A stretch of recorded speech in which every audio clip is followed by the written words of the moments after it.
Hikayat si Panjang dan si Bungku. Pada suatu masa dahulu, tinggal sepasang suami istri yang sedang dalam perjalanan, di mana si istri mempunyai wajah yang sangat cantik, jelita, bak bidadari, di mana sang suami adalah seorang laki-laki yang parubaya, yang sudah tua dan memiliki tubuh yang bungkuk. Setelah sekian lama berjalan, akhirnya mereka sampailah di tepi sungai. Hatta dicaharinya perahu untuk menyeberang. Tiada dapat perahu itu, maka ditantinya kalau ada orang lalu berperahu. Maka ada pula seorang bedawi berdiri di seberang sungai sana itu. Maka kata orang itu, "Hai tuan hamba, seberangkan apalah kiranya hamba ketua ini. Karena hamba tiada dapat berenang, sungai ini tidak hamba tahu dalam dangkalnya kan?" Setelah didengar oleh bedawi kata orang tua bungku itu, dan serta dilihatnya perempuan itu baik rupanya, maka orang bedawi itu pun sukalah dan dikatakan di dalam hatinya, "Untunglah sekali ini." Maka bedawi itu pun turunlah ia ke dalam sungai itu merendahkan dirinya, hingga lehernya juga menuju orang tua yang bungkuk laki istri itu. Setelah itu, maka turunlah perempuan itu ke dalam sungai dengan orang bedawi itu. Arkian maka kata bedawi itu, "Berilah barang-barang bekal-bekal tuan hamba dahulu, hamba seberangkan." Maka pura-pura diperdalamnya air itu oleh si bedawi, dan dikata oleh si bungkuk air itu dalam. Maka itu sampailah ia ke seberang sungai, maka hapus pun mandilah.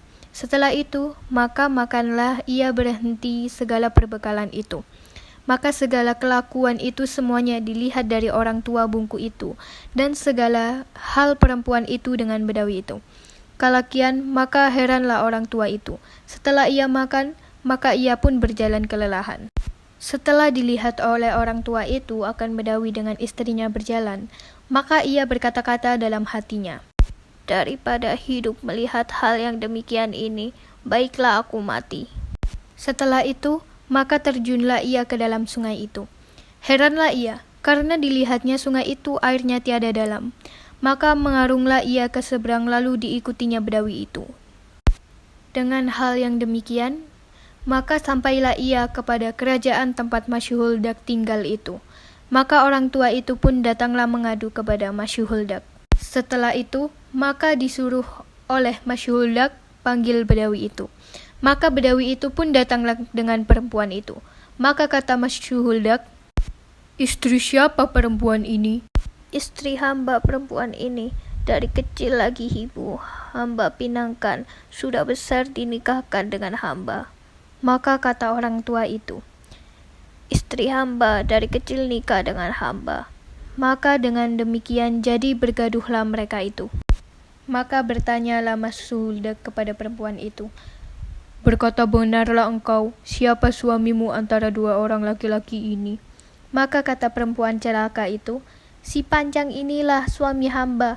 Maka pikirlah Masyuhuldak, "Baik, kepada seorang orang aku bertanya, siapa yang salah dan siapa yang benar di dalam tiga orang itu? Jika sungguh ia suamimu, siapa mertua laki-laki dan siapa mertua perempuan, dan di mana tempat duduknya?" Maka tiada terjawab oleh perempuan celaka itu. Maka disuruh oleh perjauhkan Masyuhuldak. Masyuhuldak pun bertanya kepada sang bedawi itu dengan pertanyaan yang sama seperti perempuan celaka itu. Maka disuruhlah oleh Masyuhuldak jauhkan laki-laki bedawi itu. Setelah itu dipanggilnya pula orang tua itu. Maka kata Masyuhuldak, "Hai orang tua, sungguhlah perempuan itu benar-benar istrimu." Maka kata orang tua itu, "Daripada mula awalnya."